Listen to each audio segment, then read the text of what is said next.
Actuellement, sur la pile P8 du pont de Bretonne, sont réalisés des travaux de confortement de cette pile liés à l'apparition de fissures.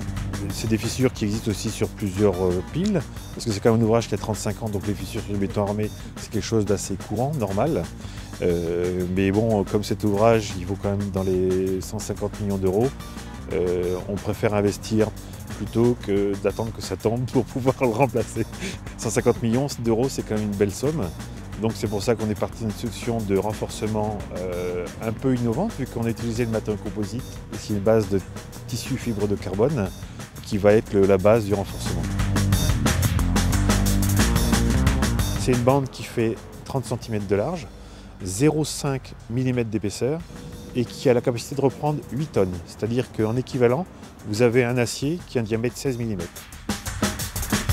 Pour renforcer la pile P8, qui fait 35 mètres de haut, on va y avoir mis 3,3 km de tissu de fibre de carbone et environ 1,3 tonne de résine. Parce qu'en fait, la matériau composite, c'est en fait la combinaison des tissus de fibre de carbone et de la résine. L'ouverture des fissures dont je parlais tout à l'heure est principalement causée par les effets de température. Dans le principe de réparation, il faut qu'on puisse travailler à l'abri des variations de température. Par mesure de conservation, il était important d'intervenir maintenant. Et à terme, on devrait passer l'année prochaine sur les piles P11, P12, qui sont les piles sous les pylônes, c'est-à-dire les piles principales.